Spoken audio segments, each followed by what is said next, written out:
Precios al alza, sueldos en pausa. ¿Qué tal? Mi nombre es Brando Urbina, director de la octava edición de Orientación Económica, y el día de hoy quiero presentarles en el episodio inaugural de Voces de Orientación Económica, el podcast, una charla donde descubrimos cómo la inflación está moldeando tu día a día y qué puedes hacer frente a ella. Con Jennifer Medina en la conducción y la participación especial de Wilder Hernán Mamani, especialista en economía, este será el inicio de una conversación que conecta la teoría económica con tu vida real.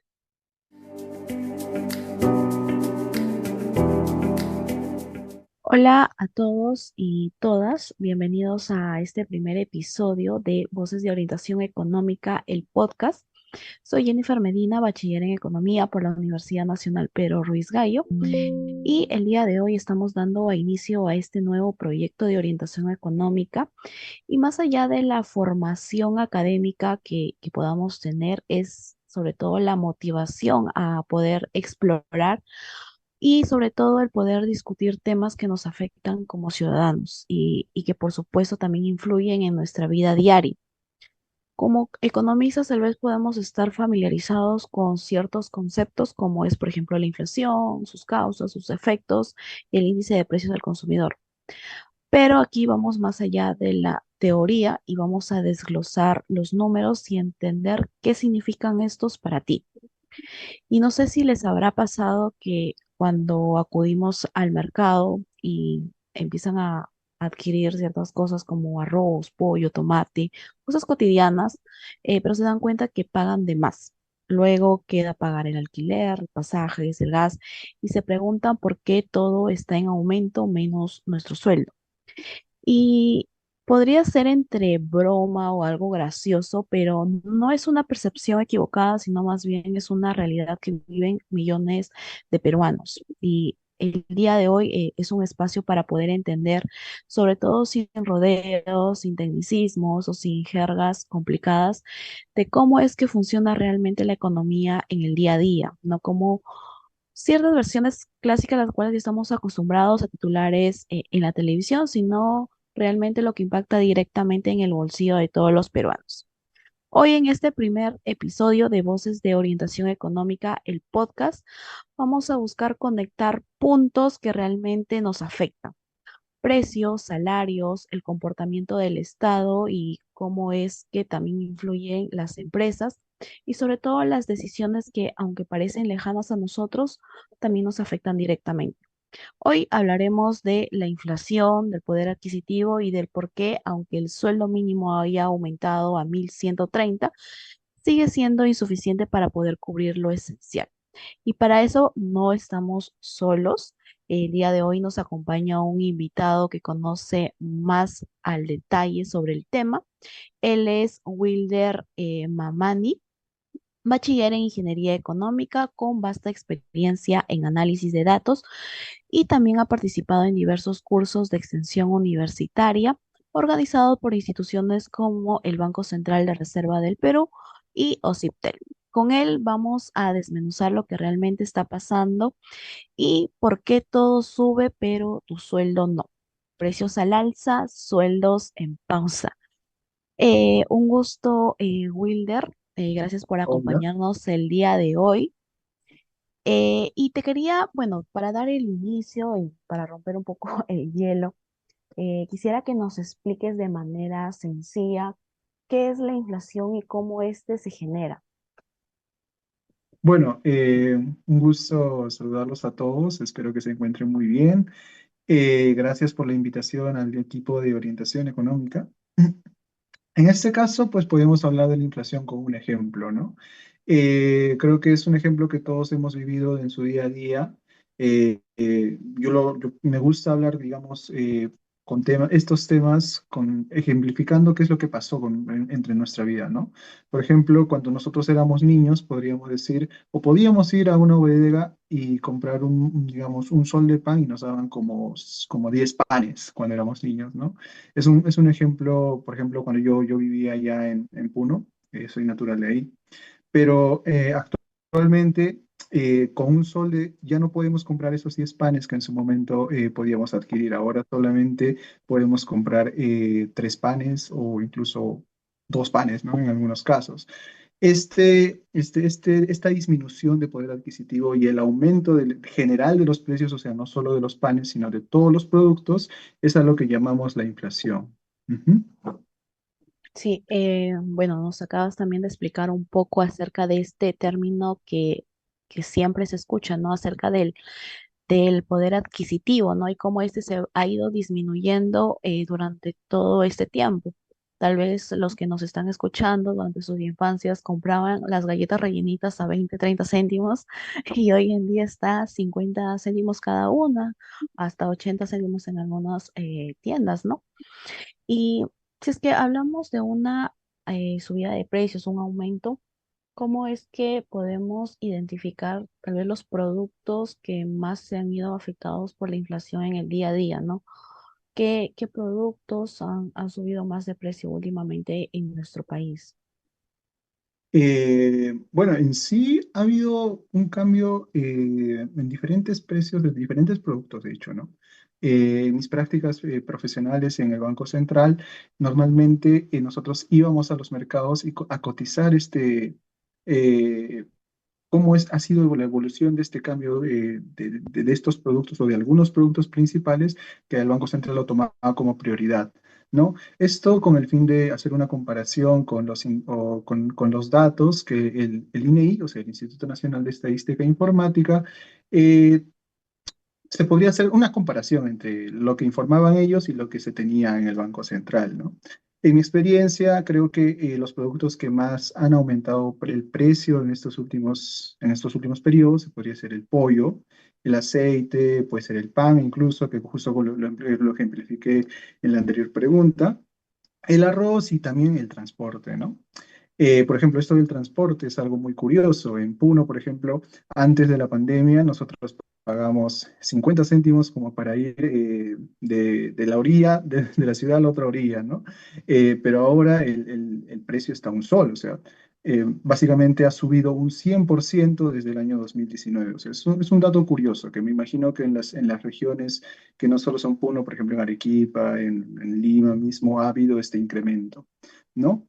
Eh, bueno, normalmente para medir la inflación en sí es necesario el uso de un instrumento que se le llama el índice de precios al consumidor, que normalmente es una metodología que le ayuda tanto al INEI como al BCR a medir esta evolución, no solo de estos productos que he mencionado, ¿no? Sino a nivel general de diferentes sectores y de diferentes industrias, ¿no? Se podría decir.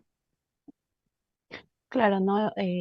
Como mencionaste, considero que uno de los sectores que se ha ido afectado ha sido el transporte, ¿no? En diversos distritos de las provincias y de los bueno, departamentos de nuestro país han aumentado en casi un 100% en el tema de pasajes tras la pandemia, ¿no?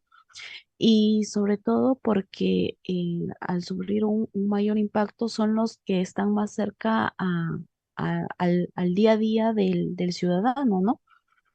Y mencionaste también acerca del comportamiento del Banco Central de Reserva, ¿no? ¿Cuál crees que es el rol fundamental de esta entidad y qué herramientas reales puede tener para poder frenar la inflación? Bueno, el rol principal del Banco Central es mantener la estabilidad monetaria. O sea, básicamente se enfoca en la inflación más que en cualquier otro indicador, ¿no? La misión principal es esta y tiene bastantes instrumentos. Bueno, no sé si decirlo bastantes, pero dentro de ellos el principal se podría decir que es la tasa de interés de referencia mediante, digamos, algún tipo de enlaces. Por ejemplo, una vez yo escuché a Julio Velarde decir que comparemos a la tasa de interés como se podría decir, como ponerle una inyección a un cuerpo, ¿no? Básicamente tú estás mediante una inyección que solo lo pones a una zona y es como que afecta a todo el cuerpo completo, ¿no? O sea, y lo ayuda a mejorar y más o menos así. Es como que se sigue un tipo de sistema en el cual mediante este instrumento, la tasa de interés, el banco le permite, digamos, controlar, entre comillas, la inflación que se tiene en ese periodo. Obviamente hay un rezago en el efecto, pero la respuesta siempre del Banco Central, que es mensualmente, ayuda de alguna u otra forma a controlar esto, ¿no? Obviamente hay varios factores que pueden influir en la suba general de precios. Por ejemplo, el tema del petróleo, de la suba del petróleo. Es algo que no se puede controlar porque esto viene de afuera. O sea, en la suba del petróleo, por más de que el Banco Central trate de actuar frente a este fenómeno, es algo muy complicado por el tema de que esto nosotros no lo podemos controlar, es algo que viene de afuera, ¿no? Eso ha habido unos problemas justo en los últimos años y es por eso que también el costo de las empresas de transporte ha subido, generado este aumento o sube de precios, ¿no? ¿Existe alguna solución más simple para poder salir de esta situación, ¿no? Esto también debido a que nuestro país no ha sido ajeno a una situación del tema de inflación. Hemos pasado por una hiperinflación de más de 4 cifras en el primer gobierno de Alan García, pero tal vez para las generaciones que no han vivido esa situación, ese proceso, eh, ¿existe tal vez alguna manera de, de solucionar ello? Porque algunos se preguntan, ¿no? ¿Por qué no simplemente imprimimos más billetes, ¿no? ¿Por qué eso no ayuda? Tal vez como profesionales en economía lo podamos entender, pero si nos podrías explicar para que todos tengamos la idea precisa acerca del tema. Claro, eso es algo muy curioso, la verdad, que creo que desde que empecé a estudiar economía es una pregunta que me hicieron muchos de mis conocidos, de los que tengo como familiares, por ejemplo, mi madre, mi padre, siempre me han dicho o me han preguntado, pero ¿por qué no simplemente se imprime el dinero? O sea, uno piensa que la impresión o la emisión de billetes solucionaría el problema de la pobreza, no sé, podría solucionar muchas cosas, pero en la realidad esto no es así, ¿no? En términos simples, si podemos ejemplificar algo, es como que pensemos en un concierto, ¿no? Ahora que viene mi banda favorita, que es Linkin Park, podemos decir un ejemplo, ¿no? El tema está que hay un cierto límite de las entradas que, por ejemplo, no sé, ahorita creo que lo está vendiendo Joinas, la verdad no tengo mucho, no se me viene a la cabeza quién lo está vendiendo, pero si se sobrevende la entrada, es como que estarías emitiendo mucho dinero. Eso es, digamos, hagamos esa comparativa. O sea, pongamos el ejemplo de que si se emite más dinero, se estaría emitiendo más entradas. En el caso que pase esto, si vamos al concierto, va a haber muchas personas que no van a poder entrar, ¿no? Por el tema de que se está subiendo la demanda. Y nosotros por teoría económica, si sube, digamos, la demanda de algo, el precio sube. Y ahí es donde se genera la inflación, ¿no? Es como que la emisión de dinero no soluciona el problema, sino lo empeora, ¿no? Incluso también se puede dar otro ejemplo. Si esto fue en el caso de Alan García, que antes el Banco Central no era independiente del gobierno. El gobierno podría decirle, dame más dinero, le pedían préstamos, mediante un préstamo, y el gobierno podía hacer su política fiscal. Esto ha generado la hiperinflación de Alan, ¿no? Básicamente dio y dio más dinero, como dice la famosa maquinita, eh, y pues provocó esta crisis que, bueno, yo no lo he vivido, lo ha vivido mis padres, lo han vivido mis padres y ellos me han contado cómo era, que las largas colas que habían para comprar un producto. Eso ocasionó básicamente, ¿no? El tema de la emisión de dinero. Sí, por supuesto, y sobre todo porque debemos entender que siempre buscamos mantener un equilibrio, ¿no? Entre la oferta y la demanda, ¿no? Buscar ese punto en el que ninguno de las contrapartes puedan salir afectados, ¿no? Y para eso también, en todo caso, ¿por qué? También responde a la pregunta por qué no suben los ingresos, tal vez, ¿no? Eh, es claro que los salarios no están acompañados al ritmo de los precios, pero ¿cómo se ha visto este fenómeno en los aumentos del sueldo mínimo, ¿no? ¿Cuál ha sido tal vez el impacto real de este aumento en las familias peruanas, ¿no?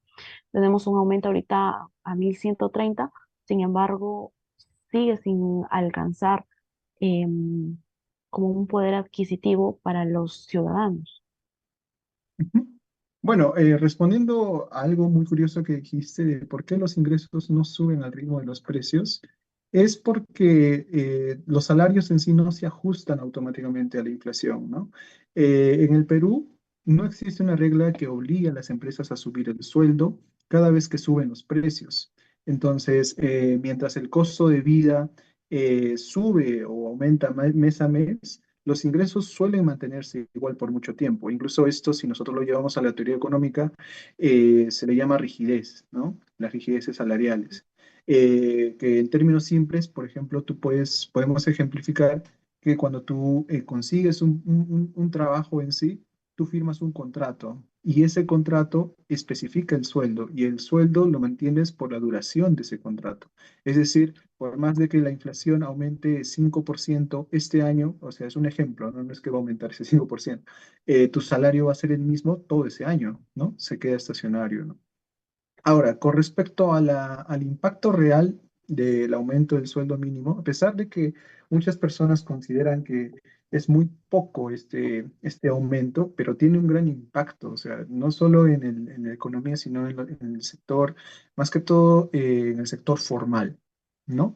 El aumento del sueldo mínimo puede generar a un grupo específico de trabajadores formales que están cerca de ese umbral. O sea, ¿qué quiere decir esto?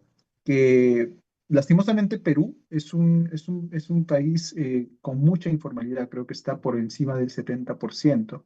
Sí, Y además, tener bueno, aumentar el sueldo mínimo hace que muchas de las empresas que son formales les genere un costo adicional, ¿no? O sea, estas empresas tienden se podría decir, a desmotivarse, es decir, a contratar menos personal con este sueldo mínimo, porque el sueldo mínimo es por ley, bueno, eso sale por ley, que creo que salió justo en enero de este año, si no me equivoco, ese creo que año. empezó a cambiar. Y eso genera efectos contrarios. Uno puede decir, bueno, uno que está contento, ¿no? Ya subió el sueldo mínimo, tengo un poco más de dinero para mí, pero no mira, digamos, uno a nivel general, ¿no? Aumentar la inflación, incluso puede haber un pequeño impacto en la inflación misma, pero también a la vez tiene efectos contrarios, como que puede aumentar la informalidad por el tema de que muchas empresas no pueden o no están en la capacidad de pagar este aumento y por eso, por tal motivo, disminuye el número de empleados, ¿no? En el mercado, o bueno, la demanda de empleados en el mercado. Ujú. Claro, como mencionabas, las empresas formales están sujetas a mantener un contrato en específico, ¿no? Ujú. Y también ellos como parte de, eh, realizan sus proyecciones, ¿no? En cuanto a sus costos fijos que van a ir manteniendo a lo largo de cierto tiempo. Entonces, al realizar un cambio brusco, tal vez en el tema de salarios, eh, puede verse afectado en cuanto a su producción. Y eso también le va a obligar a aumentar sus precios que a los finales nosotros terminamos consumiendo. Entonces, tenemos que entender que la economía es todo rotativo, ¿no? De la Sí, empresa sí. al ciudadano, el ciudadano a la empresa, inclusive en medio tenemos al Estado que es el intermediario entre ambos. Y Exacto. para eso también nos preguntamos y llegamos a preguntarnos entonces cuál es la función del Estado para frenar esta brecha que pueda existir entre el sector privado y nosotros como ciudadanos. Bueno, el Estado tiene un rol clave, es decir, bueno, uno de sus objetivos es reducir esta brecha entre ingresos y precios, ¿no? Puede actuar en bastantes o en diferentes formas. Por ejemplo, el tema de la fiscalización laboral, esto para reducir la informalidad y garantizar que más personas accedan o puedan acceder bueno, a sueldos justos, porque se considera que el sueldo o la remuneración mínima vital, ninguna empresa formal debería contratar con menos de esta, pero hay muchas empresas que no cumplen esto y el rol del Estado es mejorar esa fiscalización, o sea, hacer cumplir, básicamente, ¿no? Otra forma puede ser también diseñar políticas de apoyo a las familias más afectadas. Por ejemplo, este tema de los bonos focalizados, bueno, a pesar que ha sido duramente criticado por el tema del CISFO, que ha habido personas que a pesar de que no no merecían, o bueno, no cumplían los requisitos para tener o ser beneficiarios de estos bonos, pues es una política básicamente que es necesaria, ¿no? No somos un país del primer mundo, somos un país que está en rumbo a esto, pero es necesario el tema esto de los bonos o subsidios, ¿no? Se podría decir una tercera herramienta que podría ser, es que el Estado debe asegurar la estabilidad macroeconómica controlando o actuando de alguna forma sincronizada con el Banco Central para el tema de la inflación, ¿no? Algo que es muy importante, que siempre nos lo han repetido a nosotros, bueno, en el caso de los economistas durante el pregrado, es promover la inversión, ¿no? La inversión es muy importante para el tema del crecimiento económico y nosotros sabemos que si hay crecimiento económico, esto es una, digamos, una cadena de, de logros que se puede hacer con esto, ¿no? Si aumenta la inversión, aumenta el crecimiento económico, si aumenta el crecimiento económico, hay mayor demanda de trabajo, ¿no? Es decir, hay mayor empleabilidad y todo esto. Ese es, digamos, que algo que podría hacer el Estado como para cerrar esta brecha, ¿no? Claro, nos comentas acerca del tema de la inversión y cómo esto puede influir también en nosotros como ciudadanos, ¿no? Em, Tal vez el haber más inversión también fomentar los emprendimientos, ¿no? que existen en nuestro país, porque también la burocracia que existe para poder formalizar y el desconocimiento tal vez propio de los ciudadanos para hacerlo es que limita o nos lleva a que seamos un país con altas tasas de informalidad, ¿no? Y eso trae como consecuencia también que la mayoría de la población no perciba ese aumento tal vez de sueldo en su poder adquisitivo, debido a que no hay contratos, no tienen derecho a tal vez ni siquiera negociar, ¿no? Ujú. Con la empresa. Entonces, también vemos aquí la importancia del comportamiento del sector privado, pero como también el Estado, de alguna cierta manera, desde sus funciones, influye en este comportamiento y en esta situación para poder equilibrar, ¿no? Entonces, ¿cómo podemos proteger nuestros ingresos ante una posible inflación, ¿no? Mm, interesante pregunta. Bueno, yo creo que uno de los temas más importantes es la educación financiera, ¿no? Hay personas que, por más de que tú ganes el sueldo mínimo, o mejor dicho, la remuneración mínima vital, o ganes incluso más, saber distribuir estos ingresos te ayuda muchísimo para no solo, digamos, prever el tema de la inflación, sino tener algún tipo de digamos, distribución de tu ingreso a lo largo del tiempo. Es decir, nosotros no siempre vamos a trabajar. Va a haber una etapa en la que ya llegue la hora de jubilarnos y es el momento en donde todos los ahorros que hemos tenido, todas las inversiones que hemos tenido durante nuestra vida laboral, las tenemos que utilizar, ¿no? Esto es para vivir tranquilos del resto, básicamente, de nuestra vida que nos queda.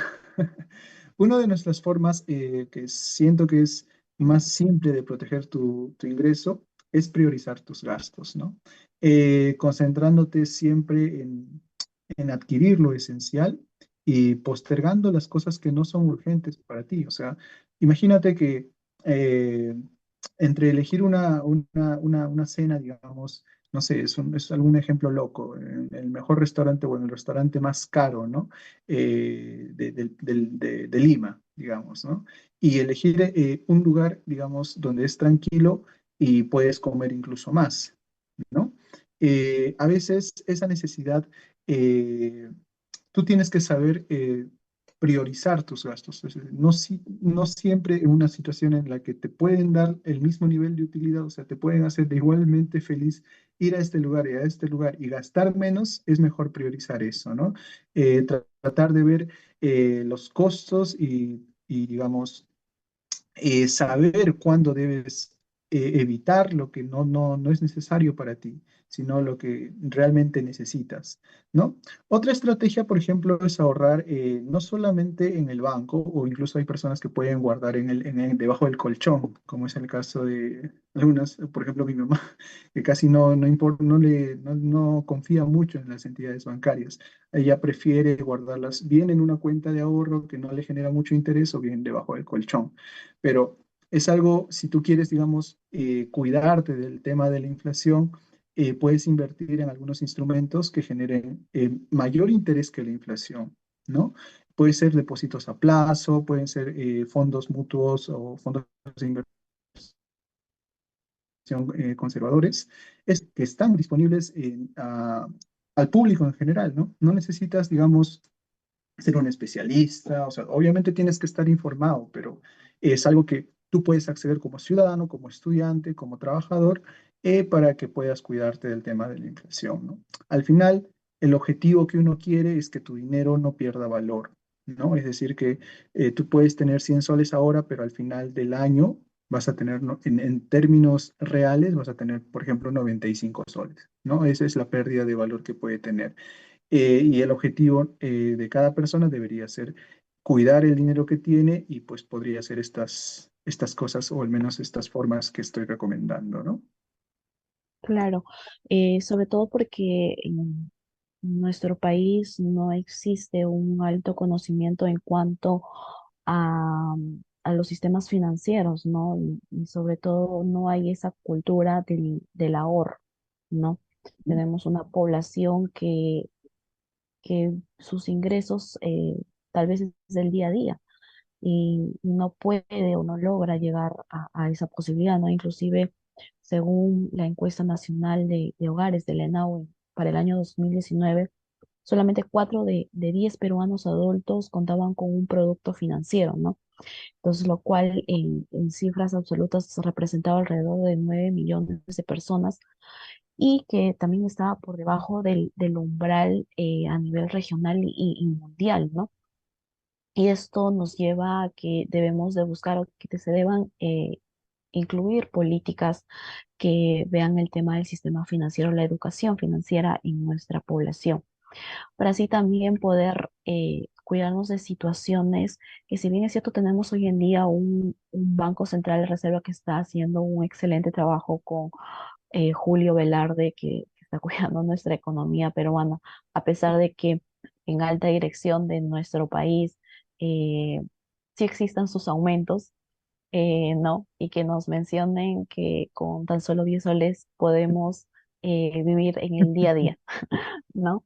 Que nos alcanza hasta para el menú, para el postre y demás. Sin embargo, es importante que los ciudadanos puedan tener en cuenta esta situación del ahorro, ¿no? Y sobre todo medir gastos, que se entiende, como menciono, muchos viven de los ingresos diarios que puedan obtener, pero también tiene que, y es aquí donde se llama la acción del Estado, ¿no? ¿Qué está haciendo el gobierno para poder inculcar el sistema financiero, la formalidad en nuestro país? Y para que así a mayor porcentaje también la población puedan tener un mayor poder adquisitivo y, y no puedan mencionar de que hay sueldos en pausa y precios en alza. Entonces, ¿cómo es que así nuestro sueldo va perdiendo valor en los últimos años?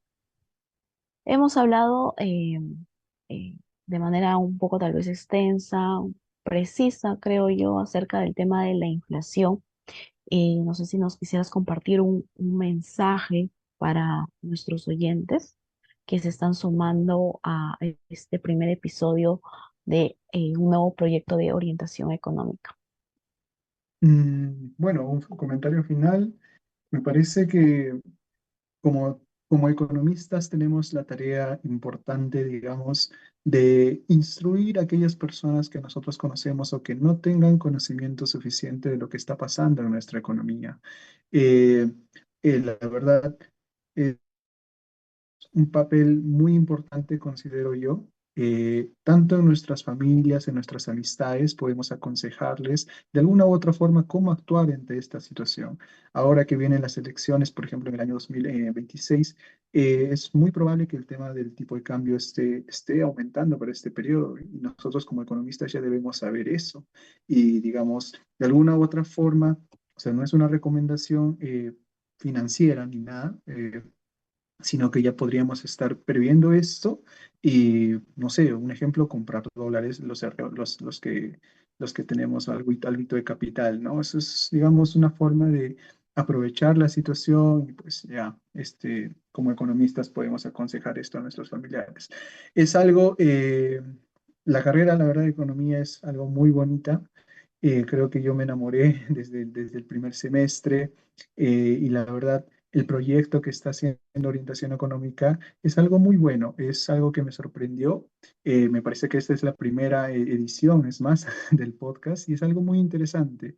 Y yo voy a estar siempre a disposición del grupo, siempre voy a estar apoyando de alguna u otra forma y agradecer otra vez por la invitación que tienen hacia mi persona, por considerarme para este podcast. Y nada, los que quieran conectar conmigo, contactarme, tienen alguna duda, puede ser de los cursos de extensión, que tengo un poco de experiencia en eso, o si tienen alguna duda de la carrera, de la vida, podemos hablar ahí, tener una pequeña reunión.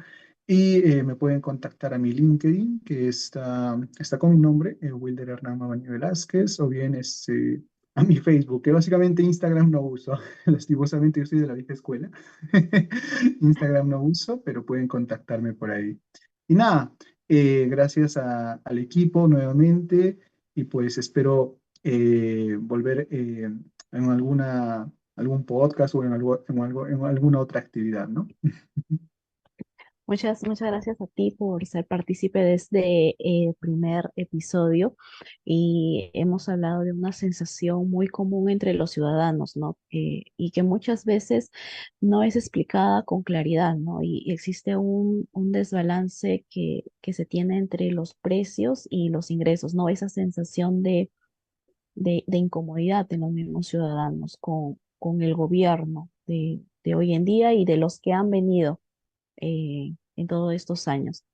La vida tal vez se ha vuelto más cara para algunos y aunque se siga ganando lo mismo, se tiene menos, pero entenderlo creo yo que no es resignarse, sino es el primer paso para poder exigir, el poder planificar y sobre todo una llamada de atención al gobierno para que se actúe con mejores herramientas. Gracias a nuestros oyentes por poder acompañarnos en este primer episodio. Nuevamente, gracias a ti, Wilder, por darte este tiempo para ayudarnos a describir un poco más acerca de lo que nos pone en duda todos los días, ¿no? Pero que pocas veces se toma el tiempo de poderse explicar. En el próximo episodio, y nos tratas acerca del tema del dólar, vamos a tratar acerca de a quién beneficia la subida del dólar. Spoiler, no siempre al país. Y los invitamos a suscribirse a Voces de Orientación Económica en su plataforma de podcast preferida y a seguirnos en las redes sociales como Orientación Económica para mayores análisis macroeconómicos que nos conectan con la teoría económica, con la vida cotidiana. Si este contenido les resultó valioso, los animamos a poder compartirlos con quienes también buscan entender estos temas cruciales. Y hasta la próxima entrega, donde seguiremos brindando herramientas para poder navegar la economía con mayor claridad. Muchas gracias a todos nuestros oyentes. Muchas gracias, Wilder. Gracias, gracias a todos.